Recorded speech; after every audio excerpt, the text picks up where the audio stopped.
Baik, terima kasih atas kesempatannya. Kami dari kelompok 10 akan mempresentasikan bab mengenai bank umum.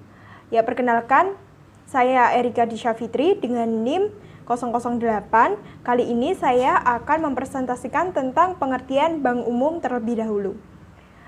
Secara teori, bank umum itu ada 4 pendapat atau 4 kemukan.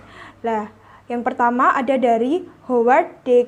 Crouse dan George H. Hempel, yaitu berbunyi, bank adalah suatu organisasi yang menggabungkan usaha manusia dan sumber-sumber keuangan untuk melaksanakan fungsi bank dalam rangka melayani kebutuhan masyarakat dan memperoleh keuntungan bagi pemilik bank.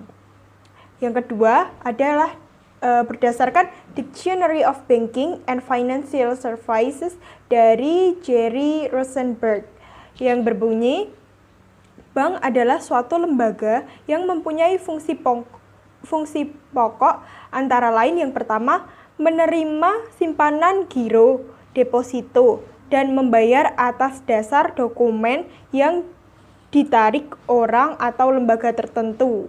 Dan yang kedua itu ada mendiskontokan surat berharga, memberikan pinjaman dan menanam dana dalam bentuk surat berharga. Lalu yang ketiga berdasarkan Sinki berbunyi, bank adalah department stores of finance yang menyediakan bermacam-macam jasa keuangan. Lalu yang keempat adalah berdasarkan Undang-Undang Nomor 10 Tahun 1998 berbunyi, bank adalah badan usaha yang menghimpun dana masyarakat dalam bentuk simpanan dan menyalurkan kepada masyarakat dalam bentuk kredit dan atau dalam bentuk lainnya dalam rangka meningkatkan taraf hidup rakyat banyak. Lalu definisi bank secara umum itu adalah bank yang melaksanakan kegiatan usaha secara konvensional dan atau berdasarkan prinsip syariah yang dalam kegiatannya memberikan jasa lalu lintas pembayaran. Itu definisi dari bank umum secara umum.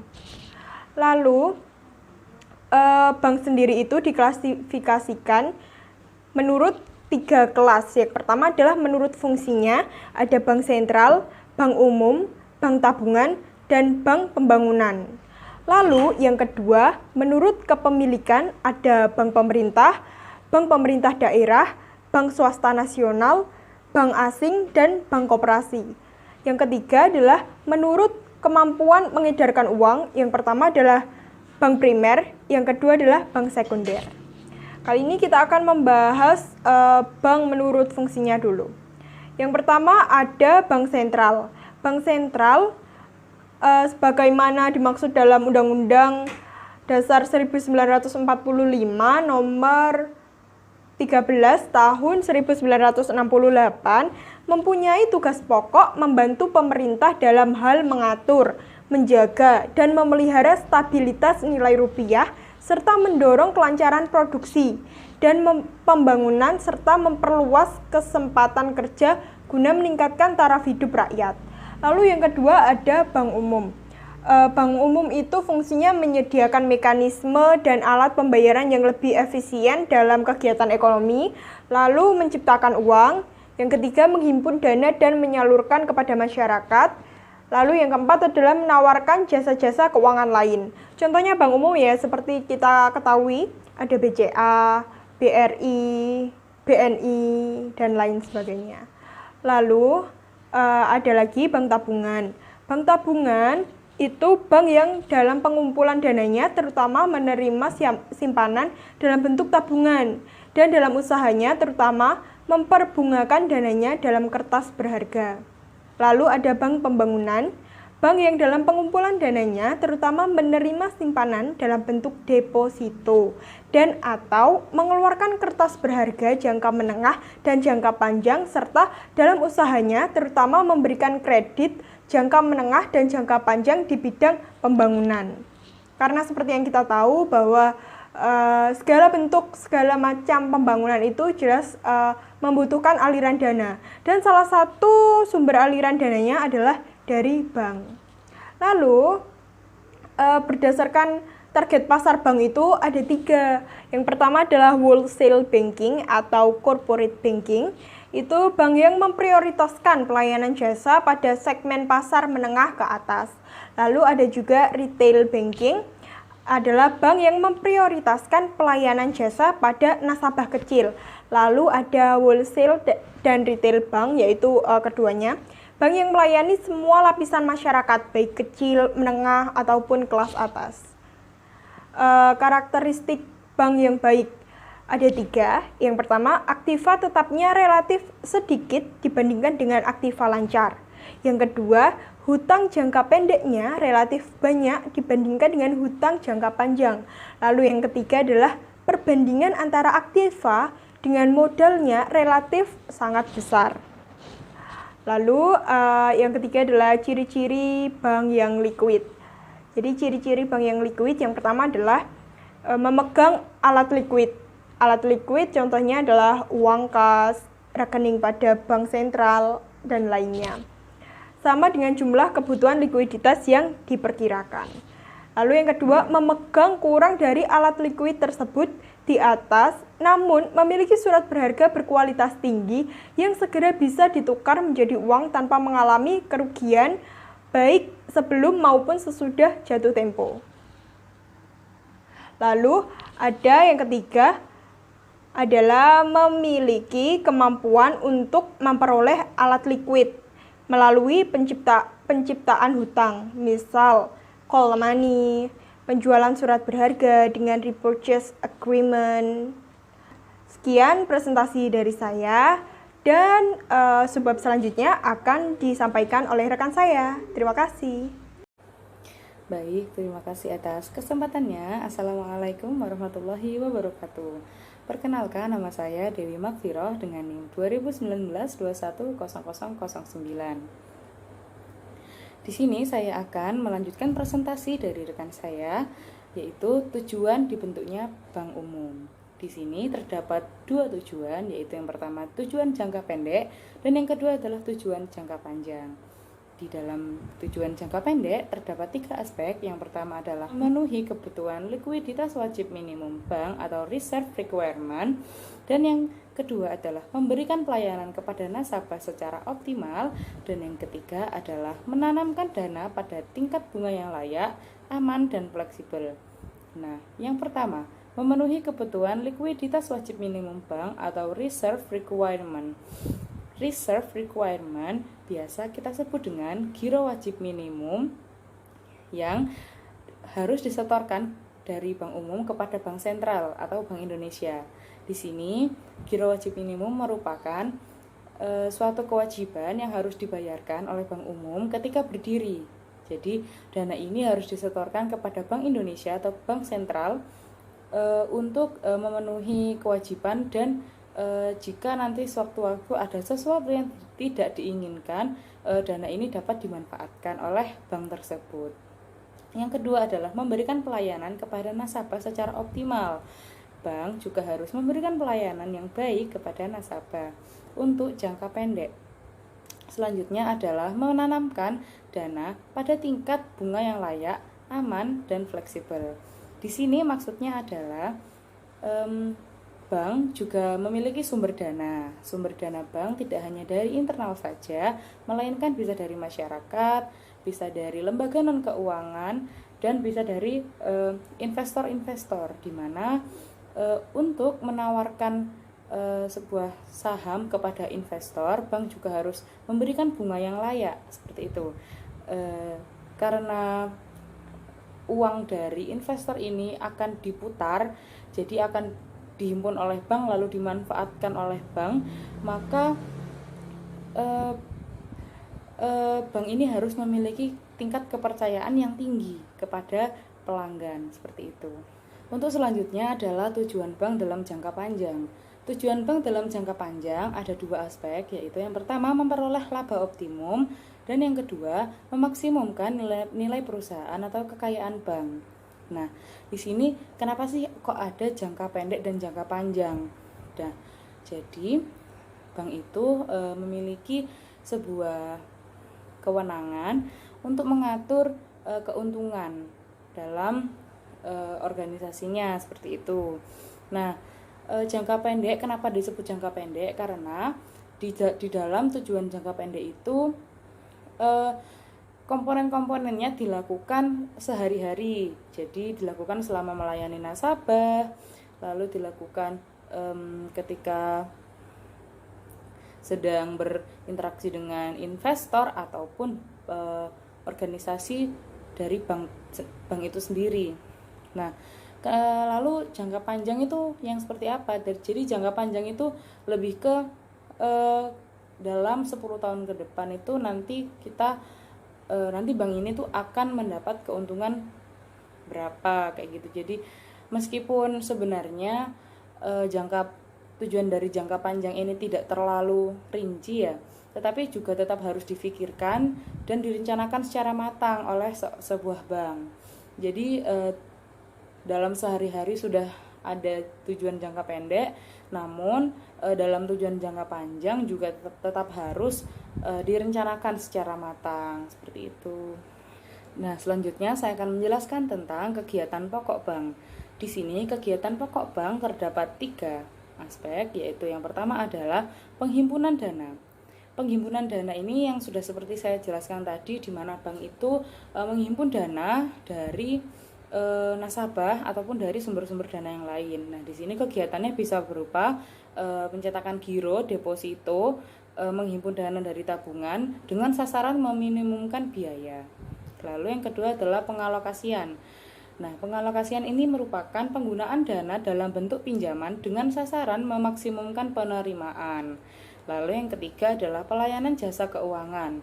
Nah, pelayanan jasa keuangan ini bisa berupa transfer, letter of credit, traveler check, money changer, inkaso bank garansi, dan lain-lain, serta jasa non-keuangan seperti safe deposit box. Pelayanan jasa keuangan bisa berupa transfer, tetapi lebih seperti bank itu melayani transaksi ke luar negeri.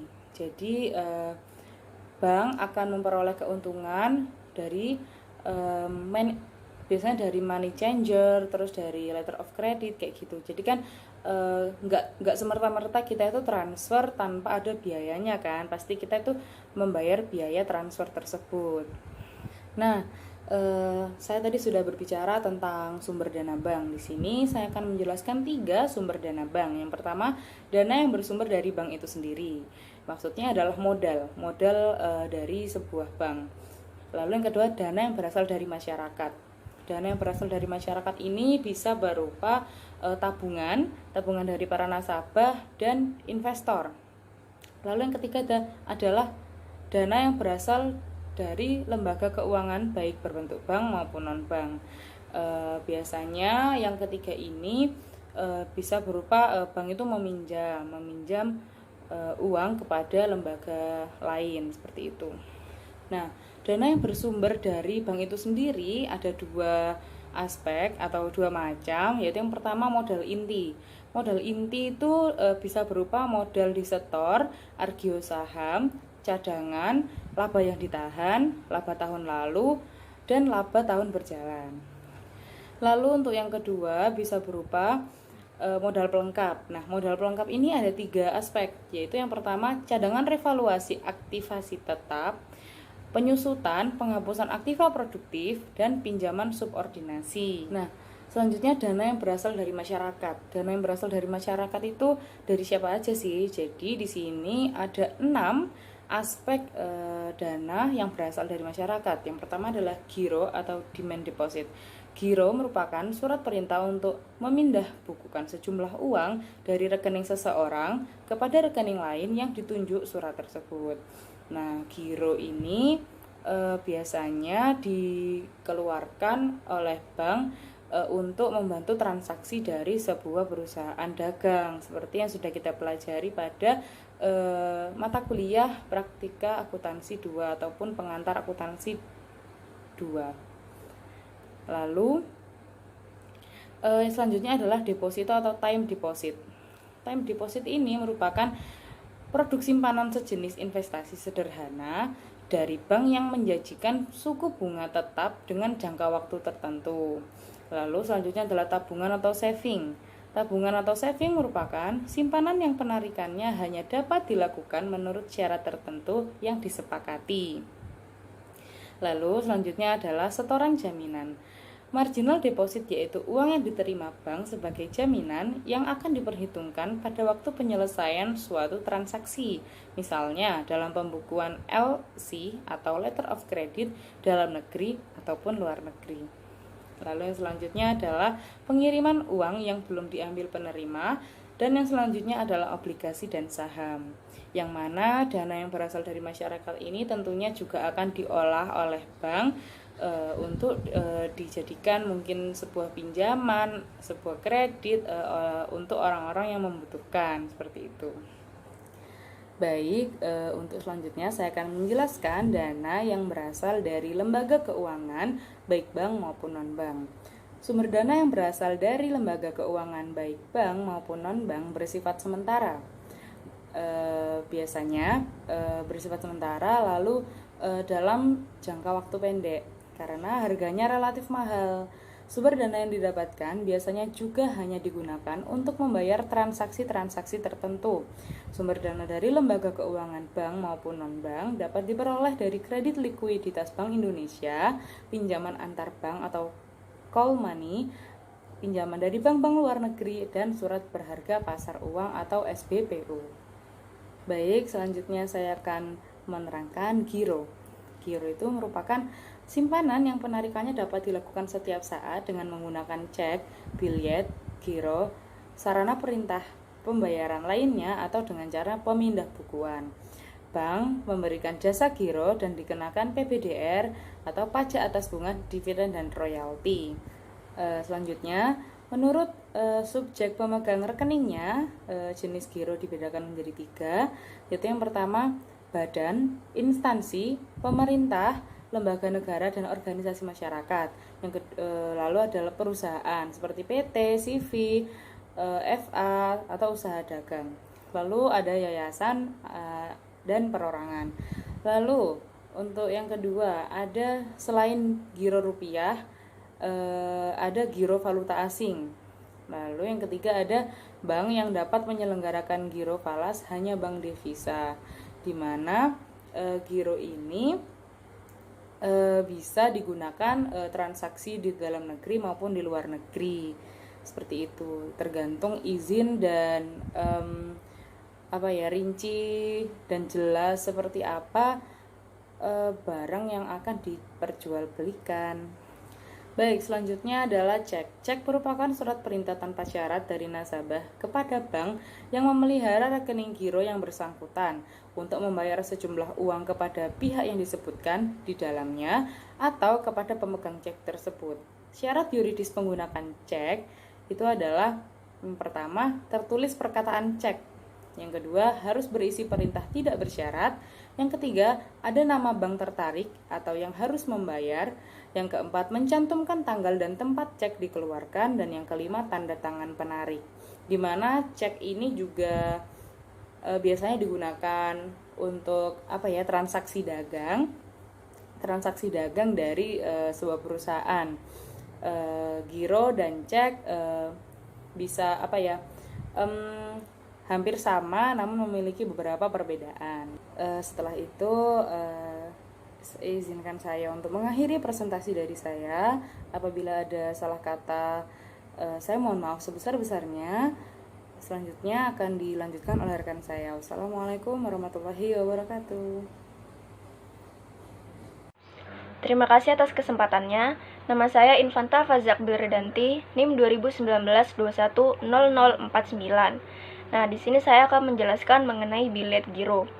Apa sih itu bilet giro? Nah, bilet giro adalah sebuah surat perintah dari nasabah kepada bank yang memelihara rekening giro dari nasabah tersebut untuk melakukan pemindah bukuan sejumlah dana dari rekening nasabah yang bersangkutan kepada pihak penerima yang namanya disebutkan pada bank yang sama maupun pada bank yang lain. Nah, pemindah bukuan pada rekening bank ini maksudnya pemindahan dana dari rekening nasabah pemberi bilet giro kepada rekening pihak penerima yang menerima bilet giro. Nah, ada beberapa syarat bagi bilet giro supaya pemindah bukuannya ini bisa dilakukan. Yang pertama, harus ada nama bilet gironya beserta nomor seri. Kemudian yang kedua, ada perintah tak bersyarat untuk melakukan pemindah bukuan. Yang ketiga, harus ada nama dan tempat bank yang tertarik. Yang keempat, ada nama pihak penerima beserta nama bank yang menerima bilet giro tersebut. Yang kelima, ada tempat dan tanggal penarikan. Yang keenam, ada jumlah dana yang akan dipindahkan. Nah, jumlah dana ini dalam bentuk angka dan juga dalam bentuk huruf. Dan yang terakhir, ada tanda tangan dari si penarik. Dan juga biasanya ada cap bagi badan hukum yang akan menarik, bukan perseorangan. Nah, kemudian untuk ciri-ciri dari bilet giro, seperti yang sudah disebutkan sebelumnya, jelas di rekening bilet giro itu ada tulisan bilet giro seperti yang bisa kalian lihat di PPT saya. Juga ada nomor serinya di sebelah tulisan bilet giro tersebut. Tak lupa juga ada nomor rekening dari si pihak penarik dan si pihak penerima. Selain itu juga ada nilai nominal dana yang akan dipindahkan, dan tentu saja dalam bentuk angka serta dalam bentuk huruf. Ada tanda tangannya juga dan semua syarat lainnya yang sudah saya sebutkan sebelumnya. Nah, itu tadi penjelasan saya mengenai bilet giro. Lalu apakah ada perbedaan antara cek dan bilet giro? Nah, jelasnya ada. Persamaannya pun juga ada, yaitu sama-sama sarana untuk menarik uang. Sedangkan perbedaannya dilihat dari sisi identitas. Kalau cek itu bisa atas nama dan bisa atas unjuk, sedangkan bilet giro hanya bisa atas nama. Kemudian dilihat dari tanggalnya. Kalau cek itu bisa 1 tanggal saja, sementara bilet giro bisa 2 tanggal. Kemudian dari sisi sifatnya, kalau cek itu sifatnya tunai dan non-tunai. Kalau bilet giro itu sifatnya non-tunai. Oke, selanjutnya saya akan menjelaskan mengenai simpanan deposito atau time deposit. Nah, simpanan deposito ini jangka waktunya itu lebih panjang dan juga dapat ditarik setiap saat. Di Indonesia ada 3 jenisnya. Yang pertama itu ada deposito berjangka, yang kedua ada sertifikat deposito, dan yang ketiga ada deposito on call. Nah, yang pertama ini deposito berjangka. Jangka waktunya itu biasanya sekitar 1, 2, 3, 6, 12, 18, hingga 24 bulan. Dan diterbitkan atas nama, baik itu perseorangan maupun dari lembaga. Dan bunganya dari deposito berjangka ini biasanya dibayarkan atau ditarik setiap akhir bulan atau setiap jatuh tempo. Nah, kemudian yang kedua ada sertifikat deposito. Nah, sertifikat deposito ini jangka waktunya sekitar 2, 3, 6, hingga 12 bulan. Dan diterbitkan atas unjuk. Dan juga sertifikat deposito ini diterbitkan dalam bentuk sertifikat yang kemudian nantinya akan diperjualbelikan atau dipindah tangankan kepada pihak lain. Nah, selanjutnya yang terakhir adalah deposito on call. Nah, deposito on call ini jangka waktunya minimal 7 hari dan maksimal 1 bulan. Deposito on call ini diterbitkan atas nama dan biasanya jumlahnya besar, sekitar 50 juta rupiah. Baik, selanjutnya saya akan menjelaskan mengenai tabungan. Nah, tabungan adalah sebuah simpanan yang penarikannya hanya dapat dilakukan menurut syarat tertentu yang telah ditetapkan. Dan tabungan ini tidak dapat ditarik menggunakan cek maupun bilet giro ataupun alat yang serupa dengan 2 hal ini. Nah, tabungan memiliki alat atau sarana yang dibutuhkan. Yang pertama, ada buku tabungan. Nah, buku tabungan ini isinya saldo kita, penyetoran, penarikan, biaya, serta bunga. Kemudian yang kedua ada slip penarikan. Slip penarikan ini isinya ada nama kita sebagai penarik, kemudian ada nomor rekening kita, ada jumlah dana yang akan kita ambil, dan ada tanda tangan kita sebagai penarik. Kemudian yang ketiga adalah kwitansi. Nah, kwitansi ini adalah bukti penarikan yang fungsinya hampir sama dengan slip penarikan ini tadi. Kemudian yang keempat ada kartu plastik yang sering kita pegang, yaitu kartu ATM. Oke, selanjutnya ada pinjaman antar bank atau biasa disebut dengan call money. Nah, pinjaman ini biasanya diberikan kepada bank-bank yang mengalami kekalahan clearing di dalam lembaga clearing. Pinjaman ini juga bersifat jangka pendek dan bunganya relatif tinggi. Oke, next ada setoran jaminan. Jadi setoran jaminan ini adalah dana yang diperoleh dari nasabah dalam rangka pelaksanaan jasa perbankan yang diminta oleh si nasabah itu tadi. Contohnya, pembukaan LC dalam maupun luar negeri, serta pengeluaran jaminan bank atau garansi bank. Nah, selanjutnya ada fasilitas diskonto. Dalam hal ini, seperti yang kita tahu bahwa Bank Indonesia berfungsi sebagai lender of last resort. Nah, dalam fungsi ini, Bank Indonesia memberikan bantuan kepada bank-bank yang mengalami kesulitan likuiditas jangka pendek dengan cara pembelian promes yang diterbitkan oleh bank yang dirasa cukup sehat oleh Bank Indonesia. Nah, tujuannya tidak lain adalah untuk membantu likuiditas jangka pendek ini tadi, serta untuk memperlancar pengaturan dana sehari-hari. Nah, oke, selanjutnya ada SBI dan SBPU. Seperti yang kita tahu bahwa Bank Indonesia dalam kebijakan moneternya melalui operasi pasar terbuka, Bank Indonesia itu mengeluarkan dua hal. Yang pertama ada SBI dan kedua ada SBPU. Nah, SBI adalah sertifikat Bank Indonesia yang dikeluarkan dalam rangka pengetatan jumlah uang yang beredar di Indonesia. Kemudian yang kedua ada SBPU atau surat berharga pasar uang. Nah, SBPU ini digunakan untuk mendukung kebijakan ekspansi. Nah, dari dua instrumen ini, SBI dan SBPU ini diharapkan dapat membantu perbankan dalam pengaturan likuiditas serta mengembangkan pasar uang. Nah, sekian presentasi dari saya. Terima kasih. Wassalamualaikum warahmatullahi wabarakatuh. Assalamualaikum warahmatullahi wabarakatuh. Perkenalkan, nama saya Muhammad Sofyan dengan NIM 2019-210076. Di sini saya akan menjelaskan beberapa aspek dan pengelolaan dalam bank. Yang pertama adalah penanaman dana bank.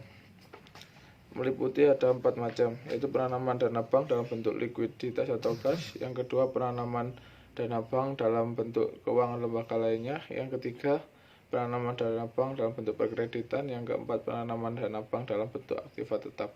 Tujuan dari penanaman dana bank itu sendiri adalah untuk kegiatan operasional. Yang kedua, untuk memelihara likuiditas. Yang keempat, untuk menghindari over atau under likuiditas. Yang keempat, untuk memanfaatkan kelebihan dana. Dan yang kelima, untuk menerima pendapatan yang sesuai diharapkan oleh perusahaan atau bank. Yang kedua, saya akan menjelaskan kunci sukses pengelolaan bank. Yang pertama, perencanaan usaha strategis yang matang. Saya ambil contoh dari perusahaan Maybank yang berfokus pada visi misinya, yaitu meningkatkan kualitas layanan tinggi. Yang kedua, mengembangkan inovasi produk yang menarik. Yang ketiga, penyederhanaan proses. Yang keempat, konektivitas secara regional. Yang kedua, saya akan menjelaskan pelayanan yang cepat, seperti misalnya memudahkan para masyarakat untuk mengakses bank, tetapi kita tetap menjaga keamanan para nasabah bank kita. Yang ketiga, manajemen bank yang efektif dan efisien. Biasanya dalam bank kita menemui beberapa kendala faktor yang menyebabkan tidak efisiennya perusahaan. Seperti misalnya ini, yang pertama, struktur organisasi jajaran bank yang membengkak, yang menyebabkan pemborosan. Yang kedua adalah komposisi unit bisnis dan unit non bisnis yang tidak proporsional. Yang ketiga, penunjukan pejabat bank yang kurang tepat. Yang keempat, MSDM yang di bawah rata-rata. Dalam mengatasinya, kita harus mengevaluasi struktur organisasi bank agar lebih ramping dan lebih efektif. Yang kedua, membuat unit bisnis dan unit non bisnis lebih proporsional dan menambah unit kerja bisnis. Yang ketiga, menunjuk orang yang tepat dalam melakukan pendudukan jabatan. Seperti kita harus melakukan uji kelayakan pendudukan jabatan, apakah orang ini memang sesuai dengan harapan perusahaan atau tidak.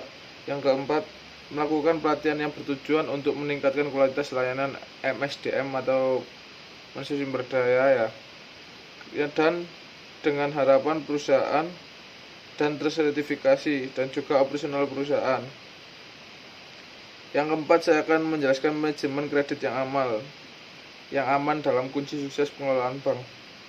Pengelolaan kredit adalah kunci utama Bank Nasional agar tetap bertahan dalam persaingan yang ketat, agar bisa tetap mendapatkan pendapatan dan keuntungan yang diharapkan. Adapun beberapa langkah yaitu penanaman perencanaan kredit, yang kedua proses pemberian kredit dan administrasi kredit, yang ketiga analisis pemberian kredit, yang keempat jenis pembebanan suku bunga, yang kelima yang terakhir adalah pengawasan kredit. Yang kelima di sini saya akan menjelaskan MSDM kita harus yang profesional, seperti melakukan segala job desk-nya dengan sungguh-sungguh dan penuh tanggung jawab. Yang keenam ini di sini ada ALMA atau yang disingkat kepanjangannya adalah Asset and Liability Management, yaitu suatu usaha dalam mengoptimalkan struktur neraca bank agar memperoleh laba yang maksimal dan membatasi atau mengurangi risiko secara mungkin, yang mencakup seluruh biaya pendanaan dan operasional serta aset dan kewajiban yang ada dalam perusahaan tersebut. Yang ketujuh, implementasi teknologi yang tepat, seperti contohnya adalah adanya transaksi via mobile atau via teller. Yang kedua, adanya ATM yang bisa kita gunakan untuk menarik uang cash atau tunai dalam 24 jam. Yang ketiga adalah sinkronasi data-data bank. Yang keempat adalah sinkronasi data bank-bank dengan data pusat bank. Kemudian saya akan menjelaskan penilaian kinerja bank. Ada 4, yaitu yang pertama, kapital. Rasio, kita harus mengukur berapa rasio kapital yang biasa digunakan perusahaan agar kita tahu apakah perusahaan ini masih dalam perusahaan bank yang sehat atau tidak. Yang kedua, aset quality. Untuk menilai kualitas aset keuangan bank dapat dilihat dalam hal berikut. Sebuah bank memiliki kualitas aset yang sehat bila memenuhi kriteria seperti pada total aset yang semakin meningkat, gross loan yang naik, NPL di bawah ketentuan Bank Indonesia atau 5%, rasio CKPN terhadap aset produksi yang rendah, rasio LLP terhadap gross loan kecil, pemenuhan PPPA di atas 100%. Yang ketiga, saya akan menjelaskan earning efisiensi atau pendapatan yang efisiensi. Bila pertumbuhan total profit bank semakin naik, rasio biaya operasional non bunga terhadap pendapatan bunga di bawah 5%, funding cost kecil, serta fee based income terhadap total income semakin naik, maka bank tersebut memiliki tingkat sehat, yaitu profit sebuah bank semakin naik itu seperti ROE, return on equity, ROA, return on asset, dan NIM tinggi. Bobo semakin kecil, rasio biaya operasional non bunga terhadap total aset di bawah 3,5%. Yang keempat, saya akan menjelaskan likuiditas atau modal. Standar rasio keuangan bank umum mengenai tingkat likuiditas sebuah bank yang sehat adalah customer deposit semakin naik. Yang kedua, low cost deposit cenderung naik. Kemudian LDR ada di kisaran 78% sampai 92%. Rasio aset liquid terhadap total aset di atas 20%. Rasio aset liquid terhadap customer deposit cenderung naik. Kemudian di sini saya akan menjelaskan biaya dana bank. Menurut Gergaham PL 1000 atau 1994, alasan bank perlu menghitung biaya dana keuntungan bank yang digunakan adalah biaya dana keuntungan dan modal yang digunakan bank adalah: 1. Bank mencari kombinasi sumber dana dengan biaya terendah yang tersedia di pasar. 2. Perhitungan biaya dana yang akurat penting untuk menentukan besarnya keuntungan yang diperoleh atas aktiva produktifnya. Yang ketiga, jenis sumber dana yang dihimpun bank dan penggunaannya memiliki dampak terhadap risiko likuiditas, risiko tingkat bunga, dan risiko modal bank. Penjelasan saya yang terakhir adalah faktor-faktor yang mempengaruhi besarnya biaya dana bank. Yang pertama, struktur sumber dana yang dikelola bank. Yang kedua, tingkat bunga yang diberikan kepada depositor. Yang ketiga adalah ketentuan cadangan wajib yang ditetapkan otoritas moneter. Sekian presentasi dari saya. Wassalamualaikum warahmatullahi wabarakatuh. Terima kasih atas kesempatannya. Perkenalkan, nama saya Yulia Rahma dengan NIM 2019-21097. Di sini saya akan menjelaskan tentang perhitungan biaya dana. Perhitungan biaya dana ini ada 3, yaitu cost of fund, cost of loanable fund, dan cost of money. Cost of fund adalah biaya yang harus dikeluarkan bank untuk setiap rupiah dana yang dihimpunnya dari berbagai sumber, sebelum dikurangi dengan likuiditas wajib minimum yang harus selalu dipelihara oleh bank. Selanjutnya, cost of loanable fund. Cost of loanable fund ini adalah semua biaya bunga yang dibayarkan untuk setiap rupiah dana yang dikumpulkan oleh bank dalam bentuk simpanan dan pinjaman atau kredit dari pihak lain, termasuk dana yang tidak dioperasionalkan dan maupun non earning assets, baik untuk giro wajib minimum maupun untuk reserve atau cadangan. Selanjutnya yang terakhir, cost of money. Cost of money ini adalah biaya yang harus dibayar oleh suatu lembaga keuangan atau bank atas penggunaan dana yang sumbernya itu dari pihak lain, nasabah atau bank. Selanjutnya, reserve requirement. Reserve requirement ini jumlah dana yang harus dipertahankan dalam rekening giro pada bank sentral atau pada bank koresponden dalam bentuk kas. Rekening giro yang merupakan cadangan wajib minimum di bank sentral ini tidak diberikan bunga. Lalu bank umum wajib memelihara cadangan minimumnya ini pada bank sentral. Reserve requirement ini merupakan persen tertentu dari jumlah dana masyarakat dan dana pihak ketiga. Jumlah ini disebut cadangan likuiditas wajib atau reserve requirement yang selalu harus tersedia di sisi aset neraca bank yang dicatat pada pos kas atau giro pada bank sentral. Ketentuan Bank Indonesia ini reserve requirement-nya itu minimal 5%. Selanjutnya cara menghitung cost of fund giro.